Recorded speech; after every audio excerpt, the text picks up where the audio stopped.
5 seconds to go.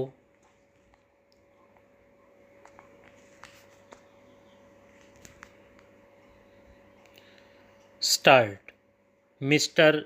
Vice Chairman, Sir, I am indeed grateful to the House for their constructive, cooperative, and creative approach, and particularly for lifting the whole debate without in any way bringing in party politics in so far as the export import aspect of the Commerce Ministry is concerned.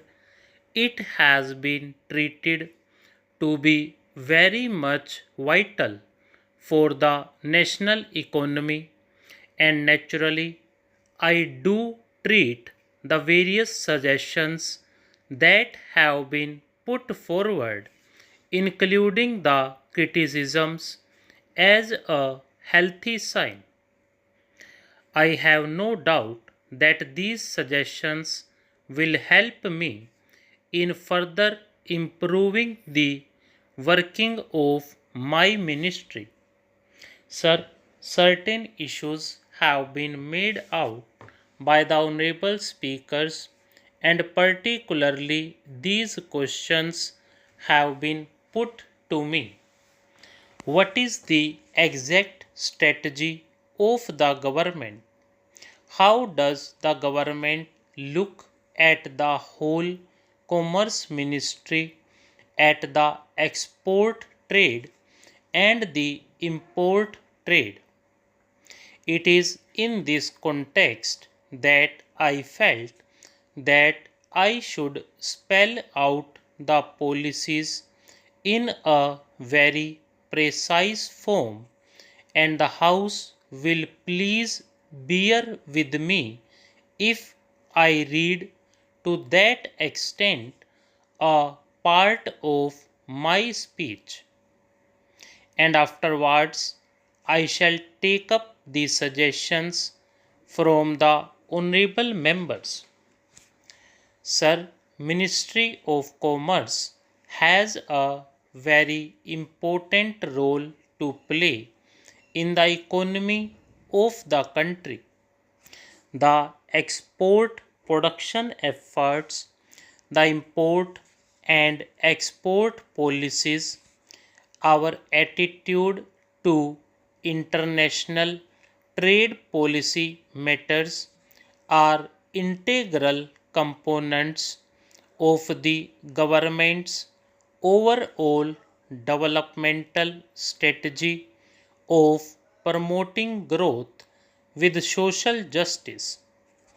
It goes without saying that to perform its task effectively, the Ministry of Commerce and the organizations and agencies under it, as also its representatives abroad, form a well known group manned by honest, sincere, and dedicated persons. Soon after I took charge of this ministry, I had to take urgent measures to cleanse and reorganize the ministry. Those persons about whom there were reasons to believe that they placed the consideration of themselves or other individuals above the interests of the country had to be relieved of their responsibilities, and steps have been taken to find suitable replacements. The internal working of the ministry has also been restructured with a view to increasing its efficiency. I am also presently engaged in the task of examining ways and means of strengthening our commercial representation abroad so as to serve our trade interests better. Sir, I suppose this was a good policy which was also appreciated by the honorable members. Sir, let me take this opportunity to outline the basic thrust of our policies, which derive their logic from the government's commitment to achieve full employment of our precious human resources as rapidly as possible and to accelerate our progress in the path towards economic self reliance.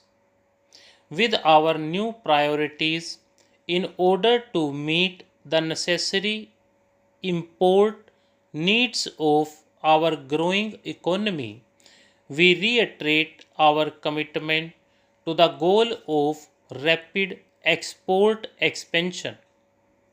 As honorable members are aware, for the current year, our export target is placed at rupees 5,700 crores, amounting to a growth rate of our export as high as 12 to 13%. Sir, the basic element of our new approaches are to shift our export mix towards the dynamic exports.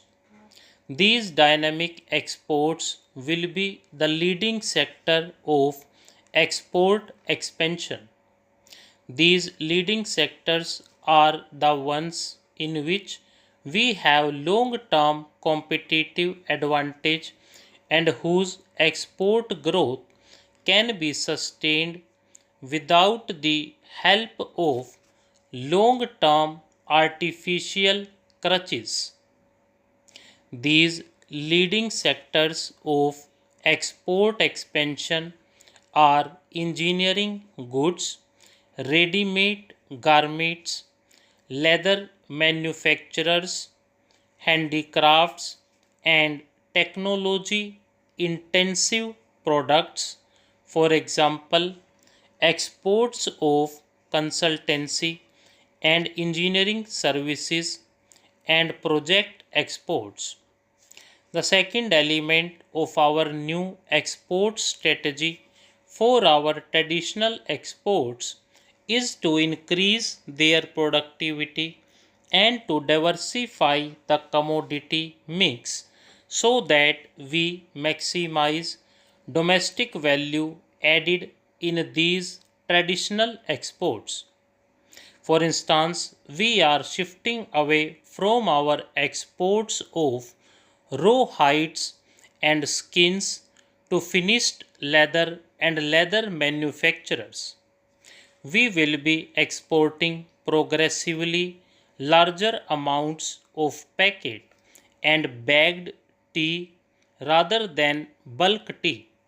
Similarly, we will be increasing domestic value added in the exports of renewable natural resources, that is, marine products, forestry products, etc., or depletable resources like ores and minerals. Third element of our export strategy is to minimize social costs of our exports by regulating the exports of essential mass consumption items. In case of items such as oil seeds, pulses, tea, vegetables, onions, etc., domestic requirements will always take precedence over the exports, and export efforts will not be allowed to have adverse effect on domestic availability or price. That does not mean that we shall not export.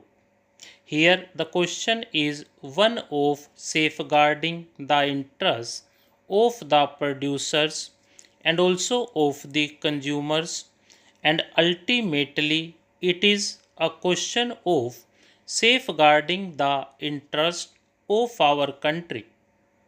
However, I must underline that in many items we may have to restrain domestic consumption to fulfill our export commitments.